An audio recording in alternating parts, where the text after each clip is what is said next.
시장이 급박하게 돌아가기 때문에 바로 긴급 진단으로 들어가 보겠습니다. 하루하루 살얼음판의 장세가 지속되고 있는데요. 연준의 금리 결정 직후 반등, 어제의 반등은 속임수였을까요? 아니면 또 다시 바닥을 잡아가고 있을지 상당히 궁금하고 두렵고 한편으로는 기회일지도 모르는 이 영역에 대한 생각까지 해봐야 될 것 같습니다. 시장을 어떻게 바라보고 투자 전략을 갖고 가야 될지 두 분 모시고 자세한 얘기 나눠보도록 하겠습니다. 신광섭 MBN골드 매니저 그리고 이성훈 글로벌 파트너스 이사 자리에 있습니다. 안녕하세요. 네, 안녕하세요. 안녕하세요. 네. 사실 한 달에 한 번 할까 말까 한 긴급 진단이라는 타이틀을 갖고 이번 주에만 하루 걸러 하루 이렇게 하고 있습니다. 수요일에 긴급 진단하고 나서 어제 반짝 반등, 안도랠리가 나오는가 싶더니 하루 만에 또 이렇게 분위기가 변해버렸는데 그래서 조금은 죄송스럽지만 갑자기 편성을 했습니다. 좀 많은 아이디어들이 좀 나와야 될 것 같아서 무리하지만 그래도 또 긴급 진단을 했고요. 두 분께 먼저 여쭤보고 싶은 거는 안도랠리라는 얘기가 좀 무색할 만큼 하루도 아니고 거의 반나절인 것 같습니다. 1일 천하로 끝나버렸는데 다시 안도랠리가 될지 아니면 자이언트 스텝 자체가 75bp라는 거는 90년 이후에 한 번도 없었던 그런 어떤 초긴축이었기 때문에 너무 시장이 아니했나 이런 생각도 들거든요. 네. 잘못된 해석이었을지 먼저 이사님한테 여쭤볼게요. 시장에 대한 반응 그리고 지금까지 나왔었던 부분들이 FOMC가 조금 그래도 무서웠던 건 맞죠? 네, 아무래도 그 FOMC 회의 같은 경우에서 금리 결정을 하게 되는데 이 부분에 대해서 연준 위원들조차도 뚜렷하게 스탠스가 없다 보니까 이 부분에 영향을 미친 것으로 보이고요. 이게 연말 기준으로 3.4%로 올라간 점도표 이러한 부분이 부담이 되겠고 이 점도표 자체도 이 연준들의 의견이 반영된 그러한 그 금리 수준인데 이게 좀 모여 있는 게 아니라 의견이 많이 분산돼 있는 그런 측면도 함께 영향을 미친 것으로 보입니다. 미국 같은 경우는 올해 성장 전망을 2.8%에서 1.7%로 하향을 했고요. 이 가장 큰 포인트가 그 연준에서 물가를 잡기 위한 경기 희생에 대한 부분, 이 부분을 언급하면서 시장의 변동성이 있었고 제가 저번에 FOMC 회의 같은 경우에서도 시장이 반등이 나왔다가 다음 거래일에 더 추가 하락하는 사례가 있었거든요. 시장에서도 이 부분에 대해서 뚜렷하게 금리 인상을 통해서 또는 이러한 정책을 통해서 물가를 잡을 수 있을지 이러한 의문이 계속 시장에 영향을 미치는 것으로 보입니다. 네. 사실 수요일에 저희가 긴급 진단했을 때 신광섭 교관 매니저는 좀 한 방에 좀 남은 것 같다라는 우려 섞인 얘기를 했었거든요. 네. 오늘 또 그렇게 시장이 나오기 때문에 이분에게 또 다시 여쭤볼 수밖에 없을 것 같아요. 자이언트 스텝에 대해서 시장이 조금은 너무 안도했던 느낌이 있었을까요? 그래서 어제 되게 헷갈렸던 부분들이 어제 전투주에서도 말씀드렸잖아요. 헷갈린다 이거는. 네. 매수 주체 실종이라는 얘기도 있었죠. 네, 그러니까 매수세도 없었고 물론 이제 장막판에 외국인들이 코스피를 한 1,000억 정도를 매수를 했었어요. 네. 근데 오늘 그거를 한 4배 가깝게 5천억 다시 또 도로 뱉고 있습니다. 네. 마찬가지로 그러니까 좀 불안해요. 왜냐하면 우리나라가 워낙 그 파생시장 규모가 그래도 상위권에 좀 랭크돼 있다 보니까 옛날에는 한때 2위까지 치고 가다가 좀 밀리긴 했지만 외국인들이 지금 선물을 계속 사주거든요. 어제도 7천억 사고 오늘도 3천억 정도 사는데 이게 이전까지 롤오버했던 물량에 대한 청산 물량인지 하방에서 아니면 그게 아닌지 좀 헷갈리는데 이따가 수급 관련된 부분도 자세하게 말씀드릴 거고 어제 제가 조금 긴가민가 해서 이렇게까지 올릴 필요는 없지 않았을까라고 오히려 좀 해석했던 부분들이 뭐였냐면 이거는 경제를 망가뜨리겠다는 연준의 의도였거든요. 75bp. 근데 그 이후에 그 인터뷰 자체가 맘만 먹으면 인플레이션 잡기 위해서는 중립금리를 3.4% 이상, 5%까지 가깝게 만들겠다고 올해까지. 그 뜻은 쉽게 얘기해서 뭐냐면 이제부터 각자 도생의 길로 가야 된다는 뜻이라고 저는 판단을 했었거든요. 인터뷰를 보면서.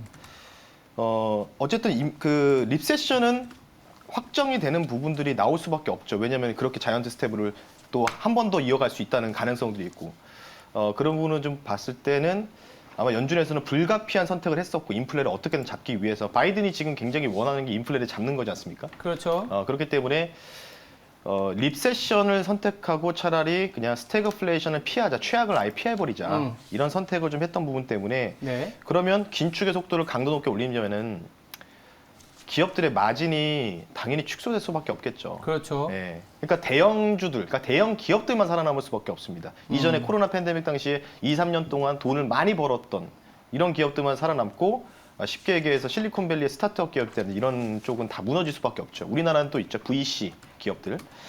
그렇기 때문에 경제가 망가질 수 있는 기업의 세후 이익이 좀 망가질 수 있는 가능성들 이런 부분들이 오히려 어제 미국 시장에서 이제 그 분위기가 돌면서 미국 시장을 급락을 만들었던 원인이 나왔다. 이렇게 좀 말씀 한번 드려보겠습니다. 네. 알겠습니다. 근데 이렇게 우리가 모두가 지금 시장이 하락하다 보니까 오전에 저도 이제 본업인 애널리스트로서 이제 기관의 매니저들을 좀 많이 만났는데 네. 뭐라고 할까요? 다 살만한 내용은 없어요. 살만한 내용은 없고 기본적으로 조금 더 하방을 열어야겠다는 생각은 갖고 있는데 한편으로는 아까 말씀하신 것처럼 스태그플레이션이 아니라 리세션 아니면 리세션도 이게 얼마나 깊냐 얕냐에 따라서 다르잖아요. 완만한 경기의 하방 리스크라고 생각했을 때 보통 우리가 생각하는 건 이런 거죠. 아무리 경기가 안 좋아도 주가가 굉장히 낮은 수준에 있다면 그게 또 악재로 해석할 수 없는 부분이고 매력이 있으니까. 그렇죠. 아무리 주가가 좋아도 일명 버블일 때 네. 엄청 좋은 뉴스가 나와도 주가가 비싸다면 사실은 그건 또 악재거든요. 네. 아무리 좋은 호재가 나와도. 네. 근데 지금 제가 뭐 그림이 나올 수도 있고 안 나올 수도 있지만 여러 가지 데이터를 좀 봐봤어요. 네. 이렇다면은 심리적인 지표로 풋옵션 매수 있지 않습니까? 우리 네. 그 신강섭 매니저님 잘 쓰시는데 역대급으로 올라왔어요. 그만큼 심리가 굉장히 뭐라 할까요? 안 좋은 상황이에요. 네. 심리가 굉장히 안 좋은 상황이기 때문에 역발성으로 어떻게 보면 지금이 이 리세션이라든지 경기 네. 침체 이게 약간 검은색이라 잘 안 보이시지만 파란색 비율이 역사상 가장 높은 수준일 때가 금융위기나 코로나 때나 이럴 때거든요. 지금 네. 그 수준까지 올라왔더라고요. 그러면 우리가 지금 보고 있는 이 자체는 상당히 우려 섞인 시각이 많이 투여된 거 아니냐. 네네. 그래서 두 분께 여쭤보고 싶은 게 그거예요. 우리나라 증시도 지금 2600에서 일주일 만에 200포인트가 푹 빠져버렸거든요. 네. 뭐 2600이 바닥이다, 뭐 2400이 바닥이다, 아니면 2200이 바닥이다, 200포인트씩 계속 내려왔는데 국내 증시 추가 하락을 대비해야 될지 네. 제가 저 차트를 보여드리는 거는 모두가 지금 안 좋다고 보고 있는 상황인데 더 안 좋아질 수도 있습니다. 안 좋아질 수 있는데 이 상황에서 지금 맞고 떨어진 상황에서 이제 와서 팔라고? 이런 얘기가 가능하려면 네. 더 빠져야 되거든요. 네. 그럴까요? 일단은 뭐 여기가 바닥이다라고 음. 논하기에는 시기상조의 점이 있는 것 같습니다. 개인적으로 보기에는 이게 매크로 이슈 자체가 뚜렷하게 뭐 금리 인상을 통해서 이게 변화가 있고 지금 물가 부분을 약간의 뭐 변화를 통해서 이게 시장에서 인식이 된다고 하면은 그런 부분에서 시장이 반응을 할 텐데 그런 점이 없다는 거고요. 일단은 매크로 부분에서 물음표가 많다 보니까 시장이 한 단계 레벨 다운이 됐고 그러한 측면에서 이제 뭐 바닥 같은 경우는 또 최종적으로 주가의 가격이 알려주기 때문에 아직 그 뚜렷한 그 부분에 대한 징후는 나타나지 않다 보니까 일단은 뭐 바닥을 논하기에는 시기상조라는 말씀을 드릴 수 있겠고요. 다만 저희가 비춰봤을 때 일단 기술적으로 접근을 하는 방법도 있거든요. 이게 나스닥 52월선을 체크를 해 보시면 나스닥이요? 네. 그다음에 이 그 기간을 늘려서 보시면 지금 기존의 그 52월선을 터치하고 이제 반등이 나타났었거든요. 뭐 코로나 사례 때도 그렇고 그 이전에 뭐 경기적인 측면 때도 그렇고 근데 지금 일단은 52월선 같은 경우가 추가로 그 갭이 남아 있기는 하지만은 그 정도 근처까지 지금 주가가 하락이 해 있습니다. 그렇다 보니 저희가 바닥이 어디라라고 지수로 뭐 정확하게 말은 할 수는 없지만은 저희가 시장을 대응할 때 통상 뭐 과거에 있었던 부분을 현재 함께 대입을 해 본다면 나스닥의 52월선 한번 체크할 필요가 있겠고 거기에서 그 부분이 뭐 지지를 하고 보는 거를 그 통해서도 저희가 주식 편입을 늘려도 되기 때문에 지금 같은 경우는 조금 호흡을 그래도 좀 서서히 하는 게 예, 훨씬 낫다고 말씀드리겠습니다. 일단은 이제 급할 필요 없다 정도로 말씀을 주신 것 같고 네네. 신강선 매니저님은 추가 하락을 좀 대비해야 된다고 봐야 될까요? 쉽게 얘기를 못 하겠는 게 그렇죠? 지금 좀 어설프게 빠졌어요 오늘. 네네. 어설프다. 예. 그래서 좀 오히려 그게 좀 걱정이고 아까 이제 수급적인 부분을 말씀드리는데 아직은 뭐 저도 뭐 어찌 보면은 한낱 사람으로서 예. 어찌게 뭐 감히 미국장을 평가하고 할 수 있겠습니까? 아, 그래도 뭐 모두의 네. 의견이 합쳐져서 또 지수가 되는 거니까요. 그냥 이거는 투자 판단만 좀 고려하시는 게 좋은데 예. 아직 그렇게 공포 분위기가 확산된 건 아닌 것 같아요. 아까 그 앵커님이 준비하신 자료를 제가 보니까 다시 한번 띄워줬으면 좋겠어요. 그거 한번 차트. 예, 아까 풋옵션 관련된 그 차트이죠? SPX 지수랑 이제 반대로 가는 거겠죠? 예. 풋이 이제 풋옵션 상품 비율이 과다로 적용돼서 역대급이다 하고 있는데 요 그림을 좀 자세하게 보면은 이렇게 이제 이 주황색이 SPX고 파란색이 풋옵션이지 않습니까? 그렇죠. 요게 이제 만나는 지점이 미국장이 꼭 그 저점을 다지고 올라갔던 계기가 많더라고요. 보니까. 그러니까 그 부분들을 여러분들이 단순하게 보면은 요것도 한번 생각해 볼 필요가 있을 것 같고. 예. 그러니까 지금 그러니까 쉽게 얘기해서 이게 뭐냐면은 제가 되게 재밌는 걸 화면 하나 보여드릴 텐데 혹시 제 화면 한번 띄워주시겠어요? 제 노트북 화면을 한번 띄워주시면 좋을 것 같은데 코스피 지수 차트를 한번 볼게요. 지금 여기 보시면은 이 코스피 차트 지금 하락으로 나와서 양봉 나오고 있잖아요. 예. 이걸 거꾸로 보기를 한번 해볼게요. 네, 거꾸로 보기를 하면은 이렇게 멀리서 보잖아요. 여기서 이제 박스권을 좀 탈피하는 모습이 나왔습니다. 어찌 보면 이게 그냥 코스피 지수가 아니고 그냥 주식이라고 가정했을 때 그런 상황에서 여기서 지금 보시면 통상 이 오늘의 캔들이 이제 반대니까 양봉으로 나오죠. 이게 거꾸로 차트입니다. 코스피 거꾸로 보기. 근데 거래량 보세요. 거래량 없어요. 그러네요. 그러니까 통상 우리가 주식을 배울 때나 책에서 여러분 서점에서 볼 때 통상 윗꼬리를 달고 또는 음봉을 맞으면 거기서 최대 거래량이 동반이 되면은 그게 고점이다라는 인식을 좀 하지 않습니까? 네. 반대로 보니까 여러분들이 어떻게 생각하시는지 보시면 좋을 것 같아요. 그래서 지금 수급도 보면은 볼까요? 수급은 거꾸로 못 봅니다. 그냥 정상적으로 봐야죠. 자, 수급 보면은 여기 외국인들이 오늘 선물만 사고 있어요. 그러니까 어제나 똑같아요. 포지션이.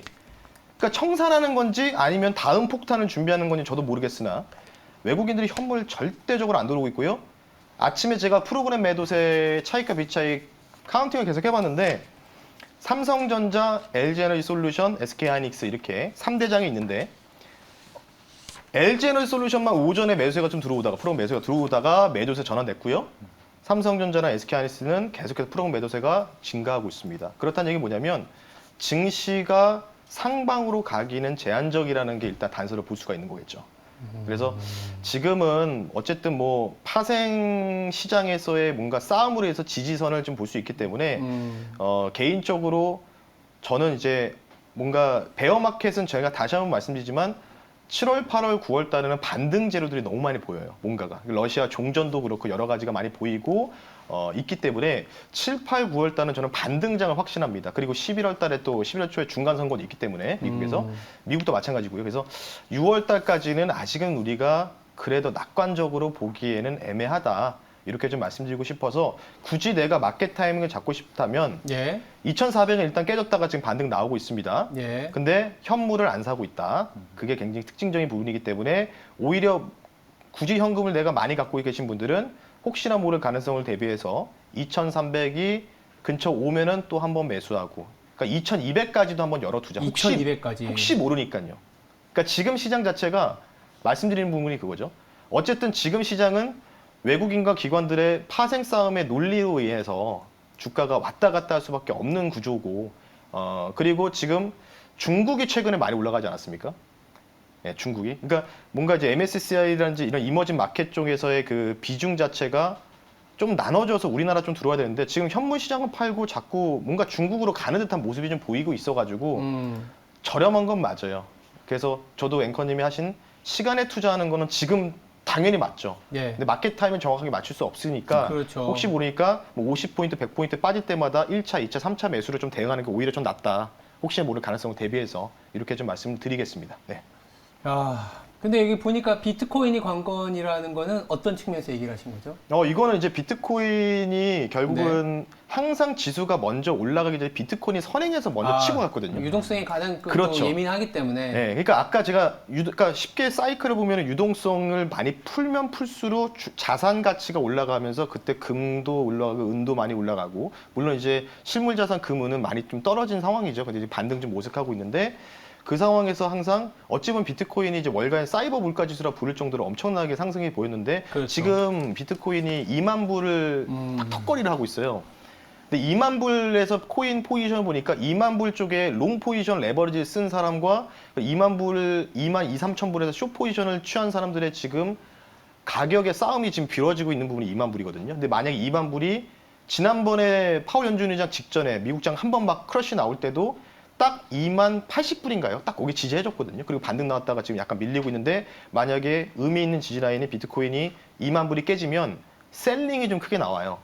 그럼 비트코인이 깨진다는 거 자체가 뭐냐? 결국은 미국에 있을 GPU 업체들, 엔비디아, AMD, 필라델피아 반도체 지수를 품목으로 이런 종목들이 갑자기 또 하락이 또 나오면 우리나라도 전체적으로 반도체 업종 비중이 좀 높다 보니까 출렁거릴 가능성이 있다. 그래서 지금 반등이 좀 더 많이 나와주길 바라는데 일단은 비트코인의 2만 불 지지 여부를 보자. 이렇게 좀 말씀 한번 드려보겠습니다. 코인 시장의 안정이 조금은 수반이 된다면 시장은 좀 바닥권에 더 진입했다. 이렇게 볼 수 있는데 네. 우리가 이렇게 힘들 때 항상 뭐 워렌 버핏이라든지 이렇게 투자의 구루들의 행동을 좀 많이 보잖아요. 네. 그리고 지금 얼마 전에 나온 뉴스인데 브릿지워터 회장이죠. 레이 달리오. 네. 뭐 한국에도 많이 소개된 헤지 펀드의 뭐 대부라고 할 수 있는데 최근에 이제 뉴스를 보니까 유럽은 팔고 신흥국은 매수한다 이런 얘기들이 나오거든요. 네네. 증시에 주는 시사점이 좀 있을까요, 이사님? 네, 아무래도 뭐 유럽 같은 경우는 그 유럽 중앙은행의 양적 완화 그러한 부분에 많이 기대에 있다 보니까 뭐 이러한 시장 국면에서 그 공매도로 대응을 하는 것으로 보이고요.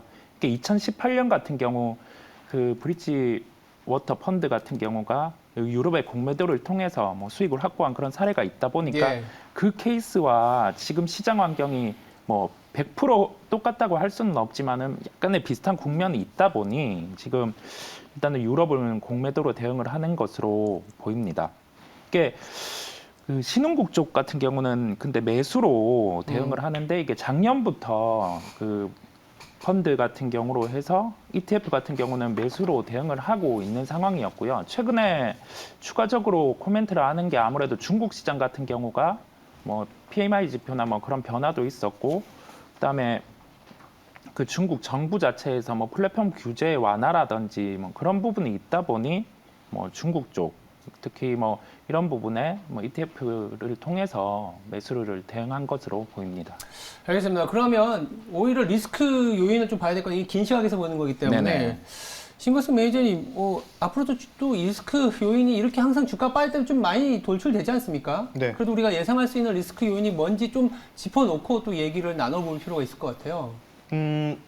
딱 하나가 남았습니다. 딱 하나? 네. 하나밖에 없으면 좋은 거 아닌가요? 그렇죠. 저는 이게 나올지 안 나올지 모르겠는데 이게 네. 조기적으로 뭔가 긍정적인 방향으로 해결되기를 좀 바라는 게 네. 바로 북한발 리스크죠. 우리나라의 고유의 네. 리스크 핵 말씀하시는 건가요? 그렇죠. 그러니까 지금 계속 한 달 전부터 5월 말부터 계속 북한 핵실험이라든지 뭐 핵탄두를 탑재할 수 있는 미사일을 발사할 가능성들을 계속 대두가 되고 있지 않습니까? 네. 근데 아직까지는 이제 북한 관련된 소식들이 뭐 지난번에 뭐 장사포라든지 이런 거를 좀 이제 도발해서 우리나라도 보복 도발을 우리도 이제 보복적으로 시위를 했다 뭐 이런 얘기가 나오고 있는데 아직 이게 안 끝났기 때문에 쉽게 얘기해서 그래서 이게 만약에 뭐 제가 생각하는 뷰에서 뭔가 북한발 리스크가 나오게 됐을 때 크러쉬가 나올 때가 오히려 기회가 나오지 않을까? 오히려 저는 이런 좀 생각이 좀 들고 있고 그래서 아직 그러니까 좀 또 요즘에 좀 최근에 잠잠해졌어요. 2주 전까지만 해도 북한 관련된 또 이슈가 부각되면서 많이 나왔었죠. 뭐 빅텍, 스페코 물론 뭐 우주항공 테마도 있었지만 그래서 좀 올라가지 않았습니까? 방산주들이. 그래서 조금 우리가 잊혀질 때 좀 조심해야 되는 차원에서 북한발 리스크 다음 주가 되면은 주말에 6.25예요. 예, 6월 25일 여러분 다 아시는 날이죠. 그 전으로 또 혹시나 모를 가능성을 우리가 좀 열어두어야 되기 때문에 혹시나 모르니까 다음 주까지는 조금 북한발 리스크도 조심해야 되고 추가적으로 가장 그러니까 미국 시장을 바라봤을 때 비트코인이 가장 또 중요하다. 다시 한번 말씀을 드리겠습니다. 네. 그러니까 이 북한발 리스크를 말씀하신 거는 전 세계 리스크가 확대된다기보다는 시장의 투심이 굉장히 안 좋은 상황에서 이런 약간 예전 같았으면 담대하게 넘길 수 있는 부분들을 과도하게 해석하면서 소위 말해서 이제 손절 물량이라든지 그쵸. 로스컷이라든지 신용이 털리는 아픔이 나오면 그때가 오히려 진바닥일 수 있다. 저는 이렇게 해석을 하는데 뭐 그렇게 해석해도 맞는 거죠. 네. 네. 그러니까 저도 그 시간에 투자라는 말은 진짜 공감을 해요. 왜냐면 근데 이거를 정확하게 내가 바닥을 잡으려고 하다가 못 잡는 경우가 많지 않습니까? 그것 때문에 이제 말씀드린 겁니다. 네. 일단 저희들이 얘기하는 와중에 그래도 시장이 낙폭을 조금은 줄였습니다. 조금은 줄였는데 그럼 이 시각의 증시 현황을 정상한 아나운서를 통해서 조금은 더 챙겨보고 이야기 좀 이어가 보도록 하겠습니다. 네, 정상 아나운서 부탁드릴게요. 네, 안녕하세요. 정서환입니다. 한 주를 마무리하는 날인데 몸도 마음도 너무나 지쳤을 것 같습니다. 그래도 이 지친 와중에 어떻게 하면 포인트를 잡고 이번 하반기 그리고 다음 달 준비를 해볼 수 있을지 포인트 잡아보겠습니다. 일단 뭐 미국에 이어서 영국, 스위스 이렇게 계속적 금리 인상이 이어지는 상태 속에서 이 경기가 과연 이렇게 지속되는 글로벌 금리 인상을 버틸 수 있을까 하는 의문점이 시장을 하방으로 이끌었습니다.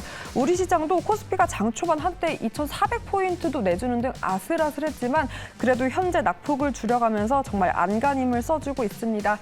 미국은 오늘 만기를 앞두고 있고 다음 주 휴장을 앞둔 상황이라 여전히 불확실성이 노출되어 있습니다. 그럼 현재 시장 어떻게 돌아가고 있는지 한번 체크해 보도록 하겠습니다. 오늘 장도 52주 신저가가 속출하고 있습니다. 양대 시장에서 900여 개 종목들이 저점을 이탈하고 있는 모습이 보이는데 특히나 우려했던 아무래도 대장주가 오만전자가 현실이 되어버렸습니다. 미국 필라델피아 반도체 지수 폭락 등의 반도체가 약세를 보였고요. 또 뭐 이런 우려감들이 경기 민감주, 전방 산업을 타격하면서 관련주가 지금 급락세를 면치 못하고 있습니다. 디램부터 차량용 반도체 관련주, 장비주 많이 밀리고 있고요. 코인의 급락세로 지금 가상화폐 관련주죠. 메타버스랑 NFT 관련주까지 디지털 화폐 관련 종목들 일제히 다 급락세에 밀리는 모습까지 확인이 됩니다. 그럼에도 불구하고 덜 민감한 섹터죠. 뭐 음식료라든지 바이오주, 특히나 조선 2차 전지 소재 섹터주 지금 현재 강한 모습 보이고 있는데요. 먼저 2차 전지 종목부터 보겠습니다. 아무래도 어제도 시장이 좋았는데 그 좋은 흐름 받아서 강한 모습 보였는데 이 하락장 속에서도 선방해주고 있는 모습 보입니다. 그럼에도 불구하고 지금 변동성이 좀 짙은 게 섹터가 지금 왔다 갔다 하고 있습니다. 종목부터 살펴볼게요. 2차 전지 소재주입니다. 삼진 L&D 지금 9% 강세 흐름 보이고 있고요. 코스모 화학도 지금 8% 오전보다 이렇게 강한 폭 조금씩 높여가고 있습니다. 상신 EDP도 지금 5% 강세 흐름 보이고 있고요. 그 밖에도 SKC, 알루코 일제히 견조한 흐름 보이고 있습니다.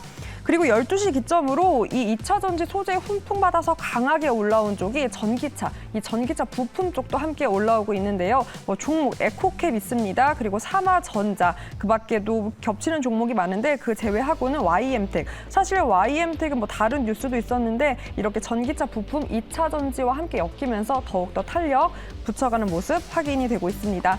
그 밖에도 원숭이 두창, 바이오주가 계속해서 시장 대비 선방해주는 모습을 보이는데 특히나 이 원숭이 두창 테마주가 계속해서 시장이 하락장을 보일 때마다 테마주 올라오고 있는 모습입니다. 뉴스도 있었고요. WHO에서 이 원숭이 두창 바이러스 확산세에 각국의 이 긴급 조치를 요청을 했다고 합니다. 관련 종목들 이 소식에 올라오고 있고요. 불벨 NFT, 특히나 뭐 성적 접촉에 의한 감염 가능성이 제기됐다라는 뉴스에 더욱더 강하게 이 종목 올라오고 있습니다. 그 밖에도 미코 바이오메드도 지금 10% 가깝게 올라오고 있고요. 뭐 AB온이라든지 차백신 연구소 관련 종목들 역시나 오전에 이어서 견조한 흐름 보여주고 있습니다. 그 밖에도 천연가스, 오전에 비해서는 다소 탄력이 둔화되긴 했지만 여전히 강하게 움직이고 있습니다. 뭐 천연가스 유가 가격이 고공행진 중이고요. 이 가격을 이끄는 뉴스들이 많았습니다. 유럽 연합 내에서 뭐 천연가스 가격이 이달 들어 40% 넘게 폭등했다라는 소식도 있었고 뭐 이뿐만이 아니라 미국 쪽 LNG 생산 대형 업체의 폭발 사고가 겹치면서 3개월 동안 생산에 차질이 생겼다고 합니다. 이 소식이 역시나 천연가스 가격을 상승시켰고 국내에서도 도시가스 인상 예고를 했는데요. 관련 종목들 한번 살펴보도록 하겠습니다. GSE 석유 유통 쪽인데 함께 올라옵니다. 11% 강세 흐름 보이고 있고요. 대성에너지 역시 5% 견조한 흐름 이어가고 있습니다. 그 밖에도 SH에너지화학, 큐로홀딩스, DL, 인천도시가스까지 이렇게 강보합권 강세 흐름 보이고 있는데 다만 가스공사에서 이런 예고를 했지만 가스공사는 밀리고 있습니다. 아무래도 이 비싼 가격에 LNG를 수입했다라는 뉴스가 나오면서 하락세를 면치 못하는 모습까지 지금 확인이 되고 있습니다. 이 밖에도 시세 강하게 냈던 사료, 비료주는 지금 시세 다 반납한 모습이고요. 지금 1시 반 구간 넘어가는 모습까지 26분 구간 시장 흐름 살펴봤습니다. 아무래도 개파랑 출발했던 우리 시장이 그래도 낙폭을 줄여주면서 힘을 내주고 있습니다. 과연 이런 시장의 흐름 속에서 나의 포트를 좀 방어해줄 수 있는 포인트들은 무엇일지 우리에게 필요한 게 바로 이 힘든 시기를 버틸 수 있는 힘입니다. 희망 시그널 긴급 점검을 통해서 이어서 한번 살펴보도록 하겠습니다. 네, 이 시각 증시 그래도 조금은 반등이 나와주곤 있는데 지금부터는 조금 더 우리 국내 증시의 한정에 대해서 국내 증시의 레벨과 더불어서 어떤 종목 그리고 매매 타이밍까지 한번 잡아보도록 하겠습니다. 코스피가 지금 2435, 코스닥은 790선에서 거래되고 있는데요.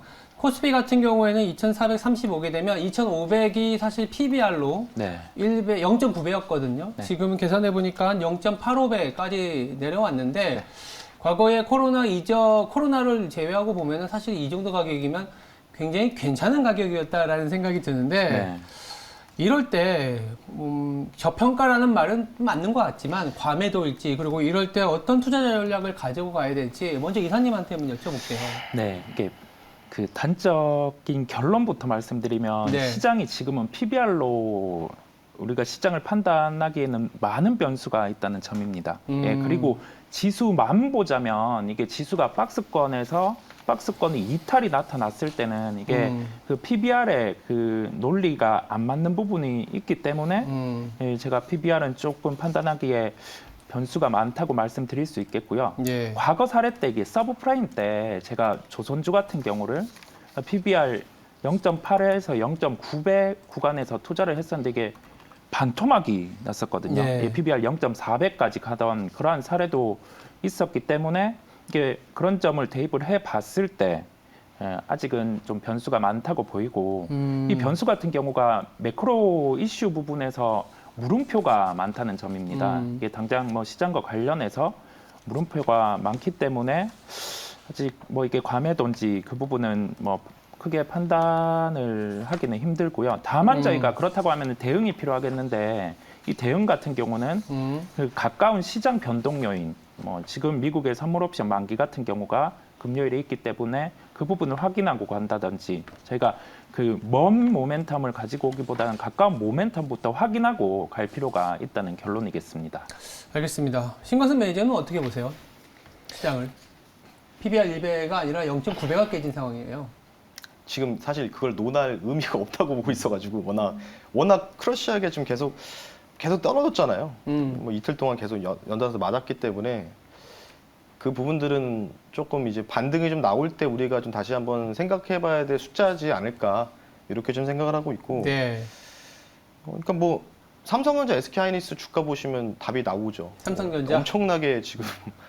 숫자로 보면 너무 싸죠. 지금 상황에서 너무 싼 가격이고. 그러니까 지금 이런 삼성전자, SK하이닉스가 어찌 보면 이제 민감주지 않습니까? 반도체다 보니까.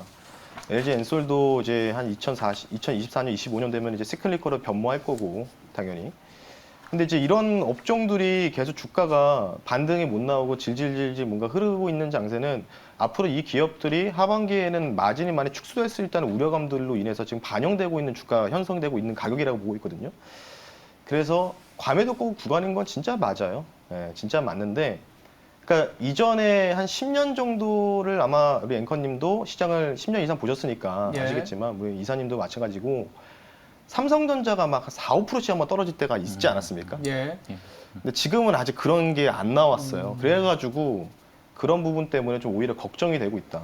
그러니까 뭔가 막 트럼프랑 중국하고 미중 무역 분쟁 당시에도 막 엄청나게 막 트위터에다 올릴 때도 막 삼성전자 그때 막 4.5% 막 개파락 나오고 이럴 때가 그때가 항상 저점이었거든요. 네. 항상. 그러니까 그런 걸 우리가 과거사를 통했을 때 지금 삼성전자가 2% 하락 나왔다가 1% 반등 나왔다가 약간 이런 식으로 계단식으로 빠지고 있는 게 조금 꺼림직한 것 이것만 좀 제외하면은 과매도권이 맞지만 그래도 혹시 모르니까 예, 좀 기다려보자 다음 주에. 예. 그러니까 제가 좀 안타까운 건 저조차도 이렇게 생각이 드는데 예. 저도 한 15, 16년 애널리스트 생활하면서 느낀 건 뭐냐면 이렇게 뭔가 답이 안 나오는데 밸류에이션 분데 싼 거를 인정 못할 때 네. 두 분한테 죄송하지만 이럴 때가 사실은 살 때였지 않겠냐. 네네. 왜냐면 다 안 좋은 얘기를 하는 것 같아요. 네, 네. 1년 전에 3,300일 때는 시장이 이렇게 될지 누가 알았겠습니까? 네. 근데 1년 후에 삼성전자가 5만 전자일 때 샀어야 되는데 라는 시각을 네. 할 수도 있습니다. 네, 네. 그렇죠. 삼성전자 5만 전자일 때 사서 5만 원이 깨질 수도 있지만 하방으로는 10%라고 따지면 상방으로는 50%, 30%이지 않을까. 그래서 두려울 때 나조차도 손이 안 나갈 때 오히려 또 조금은 더 예민하게 반응을 해서 예민하다라는 거는 시장에 조금은 위험하다라는 생각이 들 때 오히려 들어가야 된다는 생각이 들어서 자꾸 저는 앵커로서 조금은 좋은 생각과 조금은 더 바닥에 대한 얘기를 하고 싶은데 아직까지는 시장 자체도 바람불이고 우리가 예상할 수 있는 모든 이벤트가 항상 안 좋은 얘기들밖에 안 나오기 때문에 네. 제가 자꾸 PBR 밸류나 밸류에이션이 싸다라는 얘기를 하지만 제가 세미나 갔을 때도 듣는 게 싼 건 맞는데 싼 게 언제 올라갈까요? 이런 얘기예요. 네. 그러다 보니까 우리가 한 번 더 생각을 해봐야 될 건 뭐 아까 삼성전자로 예를 들었지만 그렇다면 오히려 시장에 대한 얘기를 하면 시장 조치가 쌓였기 때문에 네. 이랬을 때 그러면 오히려 잘 모르는 부분에는 또 기업에 또 의지할 필요가 있잖아요. 네. 뭐 지금 잘 버티고 있는 종목일 수도 있고 네. 아니면 낙폭과대 시장보다 더 하락을 했기 때문에 시장이 반등이 나온다 그러면 네. 강하게 나올 수도 있는 종목을 살 수도 있고 네. 그 선택의 기로에서 시장을 조금은 더 밀착하게 느낄 수 있을 것 같은데 제가 그 부분이 가장 궁금했던 게 이제 어떤 거요? 앵커님 강력하게 콜을 외치셨는데 저는 아직 그 10년이란 사이클을 겪지 못해서 그런지 과연 그럼 내가 뭐 섹터를 떠나서 요즘 시장 대비 견조한 흐름을 받고 있는 뭐 2차 전지라든지 뭐 바이오주를 들어가야 하는가 아니면 좀 낙폭과대 가격 메리트가 있는 종목 그 기업에 들어가는 게 맞는가 많이 고민이 되더라고요. 그렇죠. 그래서 사실 저는 오늘 오전에 조금 수익 본 거 겁나서 팔았습니다. 그래서 팔았어요? 네, 팔았는데 그 다음에 또 그럼 다음 주나 다음 달을 바라봤을 때 어떤 투자 포인트를 가지고 남은 포트의 종목들을 지켜내야 될까 의문이 들더라고요. 지금은 어떤 걸 살지가 중요한 것 같아요. 그렇죠. 네. 그래서 지금은 할게 뭐를 아니라. 또 이제 저는 포트가 비었으니까 아. 그 빈자리 어떤 아이를 또 채우면 좋을지 매니저님의 의견들이 궁금했거든요. 누구한테 먼저 물어볼까요? 저 일단 신강석 교관님, 아, 네. 교관님의 의견이 저는 가장 궁금하죠. 오늘은 매니저입니다. 네, 매니저. 매니저님 뭐 담아야 될까요? 저는 일단 긴축 시기가 올해까지는 유지되니까 현금 유보율이 뛰어난 기업들 현금 그리고 유보율. 재투자가 이루어지지 않을 기업들 이런 애들이 좀 매수 1순위라고 좀 보고 있습니다. 아, 네. 오.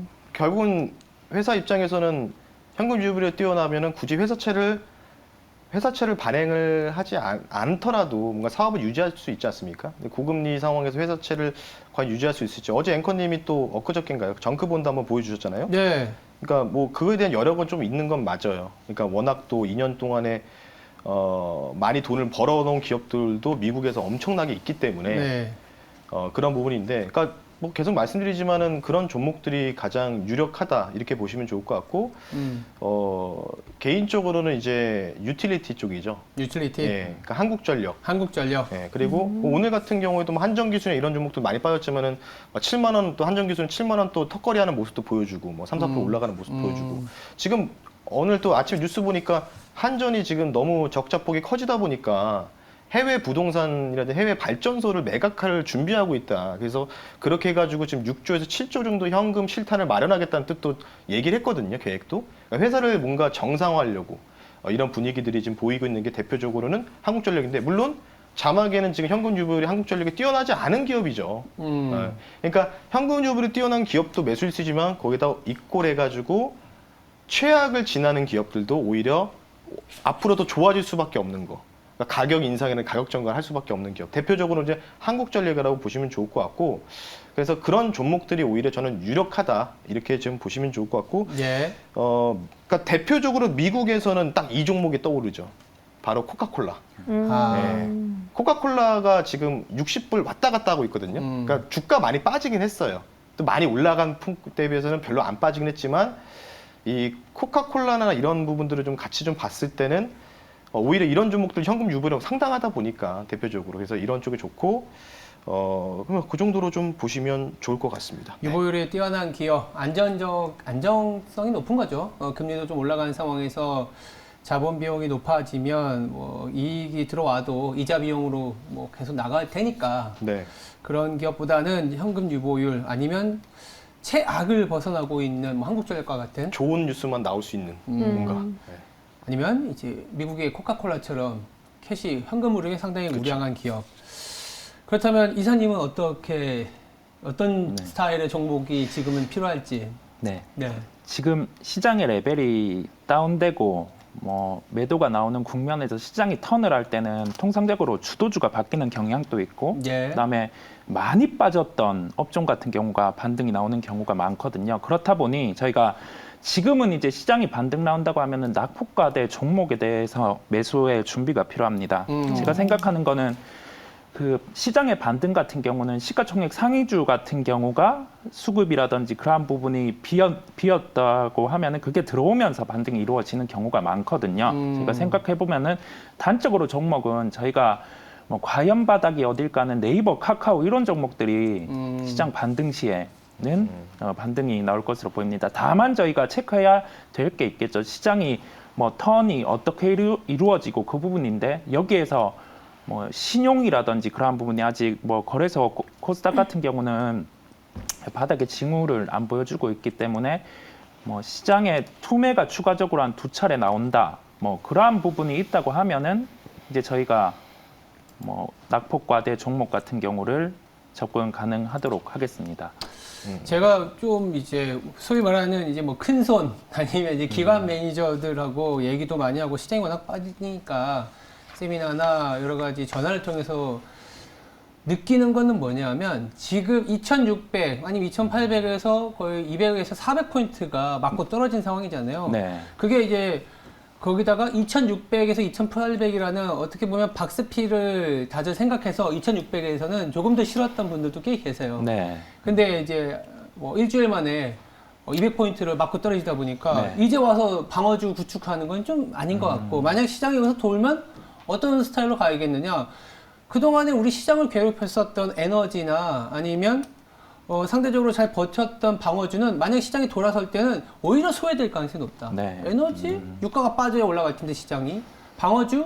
이미 방어주로서 역할을 했는데 만약 여기서 올라간다면 가장 힘들었었던 게 뭐냐. 우리나라 대형 수출주 아니겠습니까? 네. 삼성전자, 뭐 현대차 손 안 나가죠. 예? 지금 삼성전자 사라 그러면 5만 원, 이거 6만 원이 깨지고 5만 원이 깨졌는데 4만 원 가면 사겠다 이런 사람들도 있을 것 같고 현대차 밸류에이션 굉장히 싼데 이거 또 계속 밸류에이션 싼 거 아닙니까? 이런 얘기도 할 수 있는데 공교롭게 또 오늘 2430까지 내려오지만 원달러원을 보시면은요 생각보다 잘 굳건하게 유지가 되고 있어요. 그러면 시장이 이렇게 돌아섰을 때 유가가 저는 키라고 보는데 유가가 하락했을 때 어디가 수혜를 볼 수 있냐. 유가가 하락한다는 것은 글로벌 소매력이 커지는 거거든요. 바잉 파워가 커지기 때문에 우리나라 원달러 환율이 1,300원일 때 삼성전자, 현대차 사놔야 되지 않겠냐 이런 생각도 들더라고요. 그러니까 제 생각도 그렇지만 기관 매니저들 큰 손들은 조금 약간은 역발상적으로 대응을 하고 있다. 여기까지 제가 지금 첨부를 드리는데 참 어려운 부분은 이겁니다. 저희들이 이제 중기, 장기로 이렇게 시간을 사자라는 얘기도 할 수 있지만 한편으로는 오늘과 내일의 매매 전략도 가져가야 되고 하다못해 다음 주에 매매 전략도 가져가야 되다 보니까 매매 타이밍을 또 어떻게 잡아가야 될지가 이것도 참 궁금하기도 합니다. 아까 넌지시 리스크 요인에 대해서 말씀해 주셨을 때 오히려 삼성전자가 1, 2%의 등락이 아니라 4에서 5% 푹 빠졌을 때 그때가 오히려 기회다라는 말씀을 해 주셨는데 신가스 매니저님 뭐 일정일 수도 있고요. 매매 타이밍에 대한 어떤 고견이 좀 있을 것 같아요. 그러니까 그렇게 빠지는 게 북한발 리스크밖에 없다고 생각해요. 당장은. 예. 그러니까 지금은 얻어맞을 때는 다 얻어맞은 상황이다. 그러니까 하반기에 기업들 마진이 안 좋을 거는 앵커님도 아실 거잖아요. 이거를 반영해 온 거 아니냐는 예, 생각이 저는 그렇죠. 그러니까 다 오긴 했죠. 보면 7월 달에 이런 거예요. 7월 달에 이익이 계속 하향 조정될 텐데 시장 더 빠지지 않겠습니까? 라고 질문하면 지금까지 이익이 좋았던 건데도 시장이 빠진 거는 그것 때문에 빠진 거 아닐까요? 그렇죠. 라고 먼저 제가 얘기를 드리거든요. 그러니까 결국은 뭔가 크러쉬하게 한 방에 나올 게 북한발 이제 진영학적 리스크밖에 없다고 강조를 드리고 싶고 그게 또 애매한 게 또 6월 25일이라는 또 그런 일정이 또 우리나라만의 있다 일정이 보니까 있다니까. 그래서 저는 개인적으로 이제 다음 주 중후반 정도가 우리에게 좀 정말로 아까도 말씀드렸지만 정말 천우일의 기회가 올 수도 있다. 삼성전자를 정말 싸게 살 수 있는. 물론 지금도 저는 유효하다고 봐요. 예. 예. 근데 이제 뭐 분기 배당 나온다고 해서 뭐 이걸로 버티세요 하기에는 기관 투자자분 큰 손분들은 괜찮아요. 뭐 워낙 시간을 크니까 자금이. 예. 근데 이제 개인 투자분들은 안 됩니다. 받아봤자 얼마 저기서 갑자기 비명 소리가 아파요. 들렸어요. 비명 소리가. 얼마 안 돼요. 분기 배당 해봤자 맞아요. 이제 식사값밖에 안 나오거든요. 그러니까 그런 거 좀 봤을 때 뭔가 내가 마켓 타이밍은 못 잡겠다 정확하게. 네. 그러면 지금부터 제가 항상 삼성전자 기준으로 말씀드려요. 삼성전자를 산다는 건 우리나라 코스피를 사는 거랑 똑같거든요. 그렇죠. 그렇기 때문에 삼성전자가 지금 뭐 5만 9천 얼마잖아요. 지금 5만 9천 7백원인데 뭐 500원 단위로 빠질 때마다 산다. 뭐 이런 식으로 또 괜찮겠죠. 그러니까 정확하게 바닥은 제가 볼 때는 여기서는 아무도 알 수 없습니다. 오직 그냥 하늘이 내어준 가격이기 때문에 예. 그래서 조금 이제 다음 주부터는 좀 분할로 혹시나 접근하는 게 좋고 지금 미국 시장 옵션 수급도 보면은 예.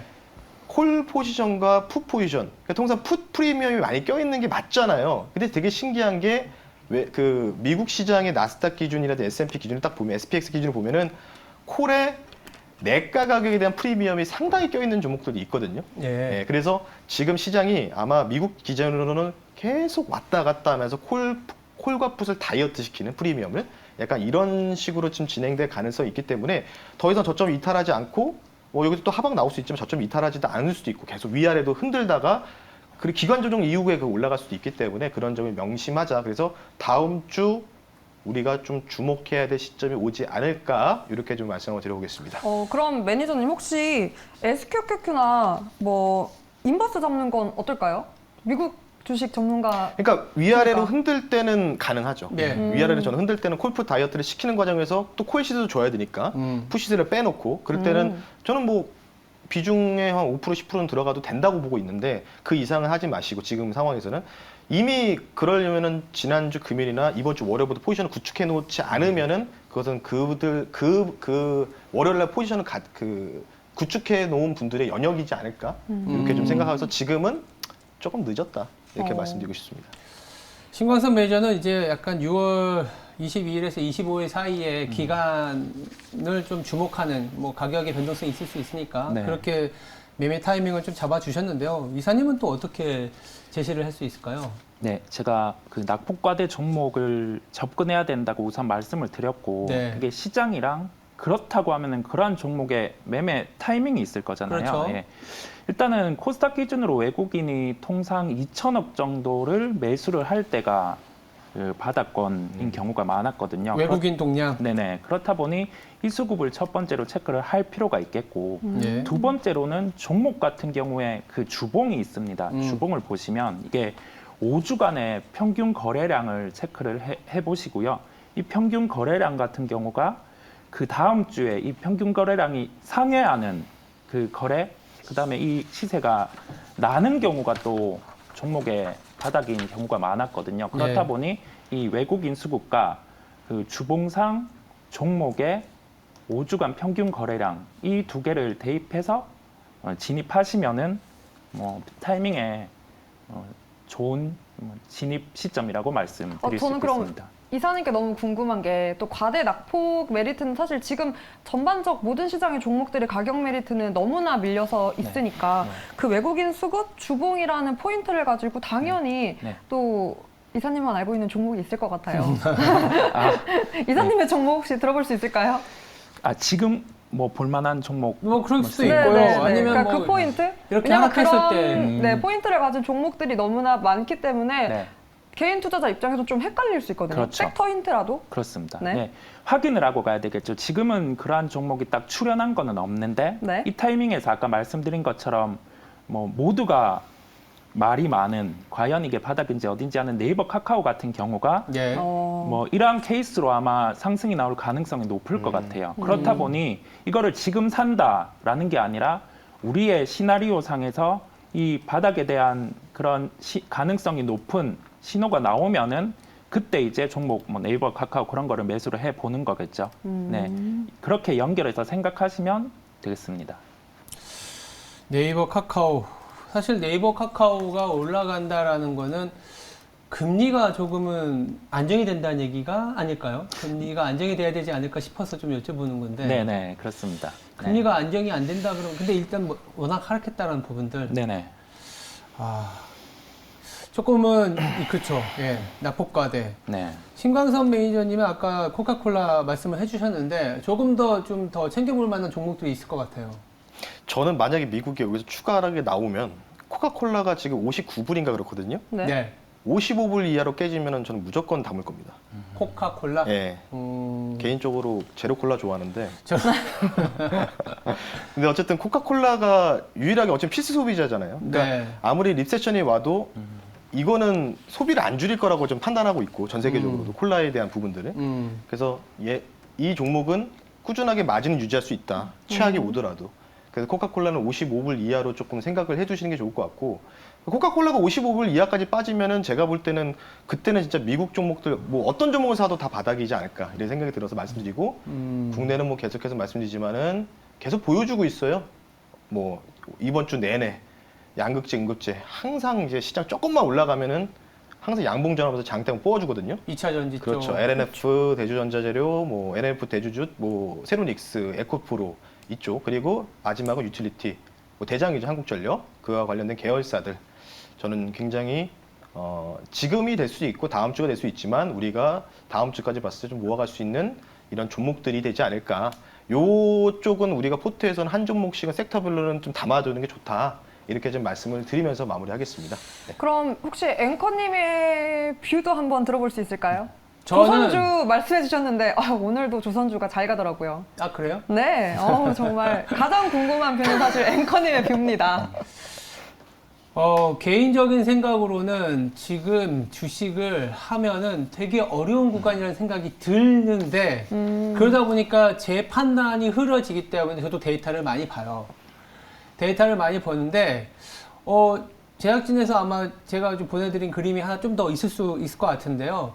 지금 미국 같은 경우에 금융위기급으로 주가가 빠진 기업들이 되게 많아요. 어떤 거냐면, 보통 이게 보유 현금이 있지 않습니까? 기업들마다 보유 현금이 있는데 시총이 현금보다도 못하는 기업들의 비중이 IT 버블, 금융위기 때만큼 높아져 있어요. 그러니까 무슨 말이냐면 주가가 상당히 많이 빠졌고 우량한 기업들도 생각보다 띄워주시면 차트를 제가 보면서 한번 얘기해 볼까요? 이 파란 선이 뭐냐면 뭐 영어로 막 써 있지만 이 파란 선은 아까 말씀드린 것처럼 미국에 상장되어 있는 3,000개의 주가 그 기업들이 보유 현금, 자기가 갖고 있는 현금보다도 시총이 낮은 기업들의 비중입니다. 이 보시면 IT 버블 때보다 높고 금융위기 때보다도 되게 많이 거래되고 있어요. 네. 그러니까 우리가 보통 기준금리를 올려갖고 밸류에이션이 하락해서 주가의 버블이 빠져야 된다는 얘기를 하잖아요. 네. 주가의 버블이 많이 빠진 상태라는 거죠. 그렇다면 지금 상황에서 이거를 우리나라로 대입했을 때 어떤 종목들이 나오느냐? 삼성전자, 현대차. 물론 시가총액이 현금보다는 높은 수준에서 거래되지만 상당히 저밸류에서 상태가 되고 있고, 거꾸로 만약에 여기서 유가가 부러져야 시장이 올라간다면 항공주도 사야 되지 않겠냐. 항공주. 네. 항공주 같은 경우가 대표적으로 굉장히 힘들었던 구간이었는데 증자라든지 여러 가지 합병 이슈가 마무리지고 원달러 환율이 지금은 가장 높은 수준에서 내려가야 되는 거고 원가, 즉 유가가 빠져야 되는 부분이기 때문에 항공주도 괜찮은 컨셉이지 않겠냐라는 생각에서 말씀을 드리고 있는데 사실 두려운 건 맞아요. 그러니까 저 아까 차트에서 해석을 한다면 저렇게까지 하락한 이유가 있기 때문에 하락했다라고 해석하면 아직은 그렇죠. 주식을 사면 안 되는 거지만 거꾸로 금리를 올리는 과정이 우리가 어떻게 보면 그동안에 코로나 팬데믹 이후에 엄청나게 앞으로 어떻게 될지 모르는 상황에 대한 정책을 뿌려놨는데 지금은 그 정책을 거둬도 될 만큼의 경제가 됐습니다라고도 해석할 수 있거든요. 그리고 거의 대부분의 기업들이 상당히 많은 코로나 프리미엄을 다 뱉어낸 상황이라는 거죠. 그래서 지금은 오히려 시장을 걱정할 게 아니라 종목을 뭐 살지 네. 막 사고 싶은 게 많아져야 되는 타이밍인 것 같거든요. 근데 뭐 사고 싶어요 하면은 살 게 안 보여요 이래요. 네. 주가가 막 네. 너무 밑으로 꼬라 박으니까. 무섭죠. 예, 예. 안 보이게 왜냐면 주가는 올라가고 있을 때 막 사고 싶은데 네. 반대로 막 이렇게 되면 안 사고 싶거든요. 근데 그럴 때 사야 되지 않겠냐는 생각을 하고 그럼 있어요. 대한항공, TA항공, 뭐 진에어 뭐 이렇게 사면 그런 되는 거죠? 거 항공주, 조선주, 항공주. 네. 뭐 삼성전자, 현대차, 뭐 LG엔솔 엄청 많은 우리나라 국가의 기업들이 지금은 살 타이밍이지 않겠냐라는 얘기는 드리는데 그럼에도 불구하고 좀 힘든 기관이 있을 것 같은데요. 네네. 저는 조금은 좀 자신 있게 얘기를 하고 싶은 단계가 오지 않았나라는 생각이 듭니다. 뭐 너무 제 얘기를 했는데 마지막으로 좀 시간이 한 1, 2분 정도 남았는데 뭐 각 매니저님, 이사님이 이런 시장에 대해서 한마디씩만 좀 부탁드릴 수 있을까요? 뭐 어떤 식으로 전략을 가져가자 아니면 뭐 종목에 대한 세일즈일 수도 있고. 이게 가격에 대해서 가격을 가지고 반향성을 안 보셨으면 좋겠어요. 그러니까 지금은 철저히 파생 수급에 따라서 우리나라 증시가 왔다 갔다 하고 지금도 미국 선물 이전에 많이 올라갔는데도 지금 이제 땡기고 있거든요. 우리나라 증시 이제 땡기고 있거든요. 네. 그러니까 외국인들의 선물 포지션 의도로 흘러가기 때문에 그래서 제가 말씀드리고 싶은 거는 이번에 뭔가 6월에 최악을 지나면은 분명히 제가 이건 확신하는데 7, 8, 9월 달은 좋을 거라고 다시 한번 말씀을 드리겠습니다. 알겠습니다. 이사님 한마디 부탁드릴게요. 네, 매크로의 물음표가 많은데 위기에서 또 기회가 오니까 저희가 또 방송을 통해서 뭐 그런 포인트가 있으면 말씀드리도록 하겠습니다. 위기에서 기회가 오고 6월이 지나면 7, 8월은 괜찮을 수 있고 자이언트 스텝에 대해서 뭐 다들 우려하지만 다들 올라가는 상황이라서 시장에 대해서 너무 그렇게 우려하진 않아도 될 것 같고요. 우리 주린이 입장에서 한번 얘기 들어볼 수 있을까요? 저는 오늘 딱 한 줄로 명쾌하게 긴급 점검이 됐습니다. 오, 한 줄로? 네. 알겠습니다. 6월 22일까지 기다렸다가 과대 낙폭을 보되 외국인의 수급과 주봉을 딱 보면서 이제 대형주 위주로 라이포트의 튼실한 기업 담아보자로 점검이 됐습니다. 알겠습니다. 다음 주부터는 굉장히 좋은 뉴스들로 찾아뵐 수도 있을 것 같습니다. 네, 주말 남은 시간 성투하시고요. 저희는 다음 주 월요일에 다시 찾아뵙도록 하겠습니다. 감사합니다.